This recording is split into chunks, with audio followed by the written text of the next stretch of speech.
Hello, bachcho. Let's see the question.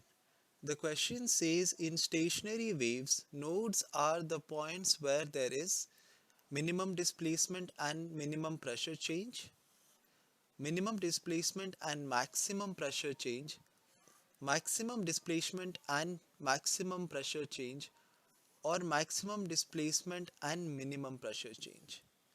तो question में हमको कहा गया कि अगर हमारे पास एक स्टेशनरी वेव है, देन स्टेशनरी वेव में जो नोड पॉइंट्स होते हैं उसका कैरेक्टरिस्टिक्स इन चारों ऑप्शंस में से कौन सा ऑप्शन करेक्टली रिप्रेजेंट करता है हमें ये बताना है. सो हम पहले एक स्टेशनरी वेव ड्रॉ करते हैं. So this is a wave, we can draw a wave. तो ये कुछ इस तरह से दिखेगा.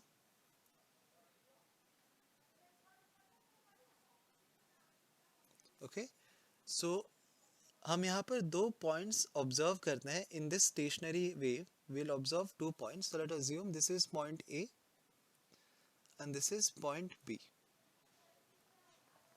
तो हम फिगर में देख सकते हैं कि point A is the point of minimum displacement. हमारा पॉइंट ए में हम देखते हैं कि हमारा जो स्टेशनरी वेव है उसका displacement is almost equal to zero. So we see that point A हमारा is the point of minimum displacement. Similarly point B हम देख सकते हैं, it is the point of maximum displacement.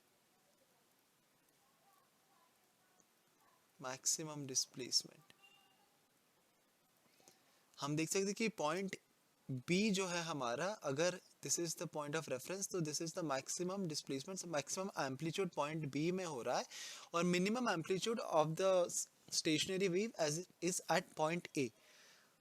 तो by definition point A is called a node and point B is called an antinode.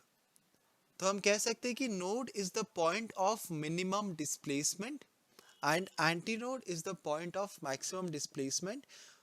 तो option maximum displacement so option C and option D इस तरह से हम देख सकते हैं कि ये इनकरेक्ट है, क्योंकि it says that node is the point of maximum displacement, but by definition we can see that, and from the figure also हम ये देख सकते हैं कि node is the point of minimum displacement. ठीक है, अब हम बात करते हैं प्रेशर चेंज के बारे में. हमने देखा कि node is the point of minimum displacement. Minimum displacement मतलब जो मूवमेंट होता है, जो मोशन होता है, वो सबसे कम होता है, सबसे रेस्ट्रिक्टेड होता है. जो मोशन अगर हमारा रेस्ट्रिक्टेड है, इसका मतलब क्या होता है कि हमारा जो प्रेशर होगा वो मैक्सिमम होगा. Obviously by the term pressure, जितना ज़्यादा प्रेशर एक पॉइंट पे होगा उतना ज़्यादा मोशन कम होगा, क्योंकि प्रेशर का मतलब ही यही होता है कि वो रिस्ट्रिक्ट करता है, वो उसको सिकुड़ देता है, उसको स्क्वीज कर देता है, जिसकी वजह से मोशन हमारा रिस्ट्रिक्ट हो जाता है. तो जितना ज़्यादा प्रेशर होगा उतना कम मोशन होगा हमारा, उतना रेस्ट्रिक्टेड मोशन होगा. और क्योंकि हम देखते हैं कि नोड में हमारा डिस्प्लेसमेंट कम है, इसका मतलब हमारा जो मूवमेंट है, जो मोशन है, वो कम है. So we can say that a node is the point of maximum pressure change. It is the point of maximum pressure change. तो हमारा जो फाइनल आंसर होगा, we can say that the node is a point of minimum displacement. It is a point of minimum displacement and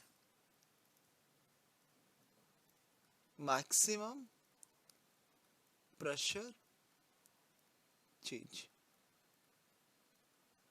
तो ये हमारा final answer होगा. So we can highlight the final answer that in a stationary wave, nodes are the points where there is minimum displacement and maximum pressure change.